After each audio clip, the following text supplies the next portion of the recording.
Sejam todos muito bem-vindos ao Tempo de Cidadania, que hoje vai lá para Equador e eu vou falar com o prefeito da cidade, professor Clécio. Seja muito bem-vindo ao nosso bate-papo. Oi, Sueli, satisfação estar com vocês aqui. Vamos ter um bate-papo aqui interativo, com todos os internautas e todos os seguidores do seu canal aí. É uma honra participar contigo desse Tempo de Cidadania. Prefeito, conta para quem está acompanhando aqui a nossa audiência, quem é o prefeito que é professor? Ou vamos ver se o professor está na ativa, se está licenciado, como se deu sua história política? Sueli e amigos internautas, a minha história, eu sou de origem do campo, eu sou professor formado em Química, mas nasci na zona rural do município, sou professor de Química há 24 anos, agora em função do cargo de prefeito é dedicação exclusiva, então passei 24 anos em sala de aula e hoje estou aqui na missão de conduzir o município. Então eu sou de família humilde, não tinha nenhum parente político e eu fui crescendo, ligado aos movimentos estudantis, trabalhando como professor, participando sempre ativamente da política. Fui eleito vereador 2 vezes, presidente da Câmara 2 vezes, eleito diretor de escola. Então, eu entendi que era o momento de dar um passo maior, coloquei o meu nome à disposição do Executivo, fizemos um bom trabalho e hoje estou aqui eleito e há 6 meses e alguns dias aí à frente do município de Equador. E aí, prefeito de primeira viagem, por assim dizer, pegou logo uma pandemia, que é um teste que nenhum chefe do executivo poderia imaginar e poderia saber administrar. Como está sendo, porque ainda continua a pandemia, está sendo essa experiência e o que o município do Equador tem feito para enfrentar a Covid-19? Suelen, foi um desafio para o mundo inteiro, né? Independente do político ter experiência ou não, esse foi uma experiência, um desafio que o mundo inteiro enfrentou, passou. Estamos passando, graças a Deus, com o avanço da vacina aí, nós estamos vendo a nível mundial uma queda significativa nas taxas de contaminação. Para mim foi difícil 2 vezes, porque eu tive Covid 2 vezes, tive no período da campanha e agora na gestão. Então, perdemos alguns amigos aqui, mas o município de Equador, assim que a gente entrou, nós investimos na valorização e na contratação de profissionais para fazer o enfrentamento. Então, exatamente no dia de hoje, saiu um boletim nosso aqui, nós temos a nossa cidade com 6 mil habitantes, funcionando de forma aberta, a maioria dos bares, com algumas restrições, algumas recomendações, mas nós temos 0 infectados e 0 internados. Então, hoje nós estamos aqui com um percentual de vacinação bem avançado. Então, para mim, como principiante ao cargo, foi um desafio muito grande, porque a pandemia é uma gestão à parte. Era como se você tivesse 2 gestões. É como você ser gestor da crise sanitária e gestor do município. Então, foi um desafio grande, mas graças à eficiência da minha equipe, o planejamento, a gente tem conseguido honrar os compromissos e enfrentar a pandemia de maneira inteligente e eficaz. Perdemos alguns irmãos, só para uma população de 5 mil habitantes tivemos 5 óbitos, lamentamos, mas estamos atravessando e fazendo bom trabalho à frente do município nesse momento difícil para todos nós. Prefeito, e como foi fazer campanha durante a pandemia? A gente sabe que a aglomeração e campanha necessariamente andam juntos, mas como isso aconteceu na cidade de Equador? Foi um fato bem curioso que os 2 candidatos, na época, o meu adversário também, teve Covid mais ou menos no período da campanha, no mesmo período que eu. Aqui, o juiz da zona eleitoral aqui proibiu passeata, comício, essas outras coisas, então nós usamos essa ferramenta que estamos dialogando aqui. As redes sociais foi muito usada, então eu fiz lives juntamente com os candidatos a vereadores, também a gente fazia live interativa com a população, então mostrava o plano de governo. Uma estratégia que eu fiz foi distribuir primeiro o plano de governo para toda a população e depois eu ia fazendo a visita juntamente com o vice individual. Então a população já tinha lido o plano de governo, então a visita era uma visita mais curta, uma visita de fechamento, de apoio. Então nós usamos bastante as redes sociais e fomos fazendo aquelas visitas. Foi proibido reunião de bairro, reunião com 4 ou mais pessoas, 5. As reuniões a gente fazia bem limitada, mas foi uma experiência nova. Nessa pandemia tudo foi novo, né? A gente teve que se adaptar. O comércio, a logística, os meios de comunicação mesmo, as redes sociais tiveram peso muito importante nessa campanha. Então, eu soube aproveitar e fiz uma militância digital boa, e isso a gente conseguiu atingir amplitudes maiores e saímos vencedores. A cidade de Equador tinha aqui mandatos de um mesmo grupo político, não é isso, prefeito? Me corrija se eu Isso. estiver errado. Então, como foi fazer essa ruptura e chegar como nome novo para a cidade? Foi bem difícil, Sueli, porque eu fui eleito vereador no lado desse grupo. Então, o que foi que aconteceu? A gente foi vendo que aquele modelo de gestão era um modelo que não atendia mais à expectativa da população, né? Então, a gente teve a coragem de sair, de montar uma equipe de jovens candidatos. Então, tanto é que o partido fez 5 vereadores, dos 5, 3 foram novatos, principiantes na carreira, assim como eu. Então, nós montamos, aí eu trouxe um vice muito bom, João Santiago, que era funcionário dos Correios, estava fora da política há 14 anos, resolveu voltar, ele estava fora por questão de escolha mesmo, então resolveu abraçar a causa, e nós montamos uma estratégia, um plano de governo bom, com bom diálogo com a população, nós interagimos em lives e a população ajudou a construir o nosso plano de governo, então a gente ia pedindo sugestões, eles mandavam por zap, por e-mail. Então, para vencer uma estrutura antiga, assim, que já vem há muito tempo, com nomes no sangue, e você ser novato, professor, sem grande estrutura financeira, é um desafio bem difícil. Mas, graças a Deus, o trabalho foi eficaz e eu tive a maior votação da história de todos os tempos do Equador. Prefeito, a gente vai sair agora da seara da prefeitura e queria que o senhor fizesse uma análise para os nossos espectadores que estão acompanhando agora o Tempo de Cidadania sobre o governo da governadora Fátima Bezerra. Ela tem atendido os pleitos da cidade do Equador? Sueli, eu tive agora há pouco, numa audiência com a governadora, há pouco mais de 15 dias, fiz alguns pleitos lá para o município de Equador, para o nosso mandato. Aí, para trás, eu não sei como era o diálogo da antiga gestora com o governo.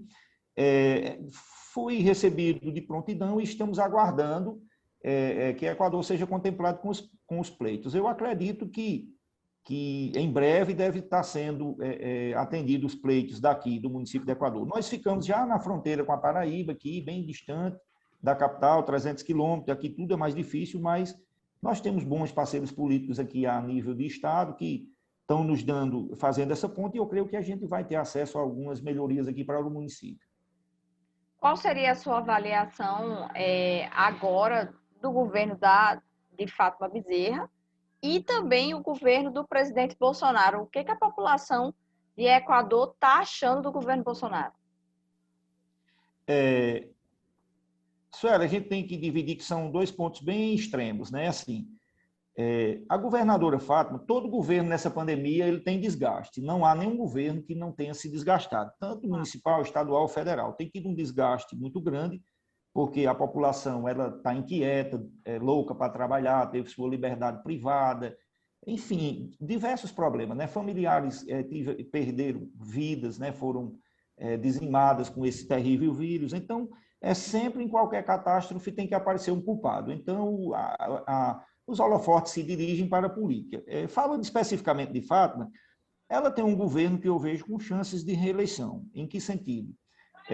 Está com a folha de pagamento em dia, não houve grandes obras estruturantes, mas tem atravessado na média, como se diz. Assim. Agora, a política é um organismo vivo, ela muda do dia para a noite. De repente, aparece alguma conjuntura diferente que a gente não está habituado e pode aparecer alguma surpresa. Mas eu diria hoje que, com o cenário atual, com os nomes que a gente vê sondando aí, e ela com a folha de pagamento em dia, com o trabalho que vem fazendo, eu creio que haja a possibilidade de se reeleger. Falando do governo Bolsonaro, ele tem que ser justo, ele tem sido para os prefeitos e para os estados, foi um grande parceiro, fez obras estruturantes, mas aí ele perdeu um pouco a habilidade de lidar tanto com a imprensa, com o meio jornalístico, que é uma ferramenta tão importante, como também ele não soube, ele opinou cedo sobre a questão da pandemia, talvez ele tenha diminuído a capacidade letal do vírus, na avaliação dele, que foi um equívoco tremendo. A troca sucessiva de ministros de páginas estratégicas dificultou um pouco o governo. E, assim, a gente tem visto, apesar dos investimentos, uma dificuldade muito grande de acomodar as bases dele, quer dizer, a gente tem uma crise atrás uma da outra.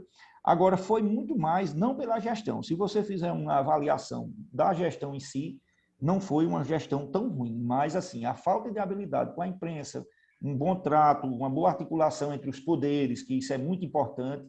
E um chefe da nação, ele tem que ser exemplo nas suas palavras, nas suas atitudes. E, assim, de vez em quando, ele deixou a desejar com relação a isso, né? Então, isso foi ruim para ele. Apesar de todo esforço, a gente tem percorrido aqui no Brasil, ele tem uns ministros, diga-se de passagem, os dois nossos potiguares são muito atuantes e atenciosos lá em Brasília, tanto Rogério Marinho como Fábio, mas, assim, a gente vê um declínio, assim, da imagem política grande em função dessa falta de habilidade de conviver com a imprensa, com os segmentos e principalmente com os três poderes, né? Uma boa harmonia entre os três poderes e principalmente na gestão da crise. O líder que não soube se impor nessa questão da gestão de crise da pandemia, ele se perdeu um pouco, vai haver um problema. Eu diria que a gente fazendo a comparação dos dois pleitos, a Lava Jato serviu para eleger muita gente em 2018 e derrotar outros, assim como a pandemia também vai servir para eleger alguns e derrotar outros em 2022. Então, quem não soube lidar bem com isso vai ter sérias dificuldades de obter resultados. Muito bem, já encaminhando aqui, prefeito, para o final da nossa conversa, que foi bem rápida, queria aqui só sua opinião, na verdade, baseado na sua experiência, já foi vereador e agora como prefeito, a classe política está um pouco desacreditada, não é? É a sensação que o brasileiro do dia a dia sente.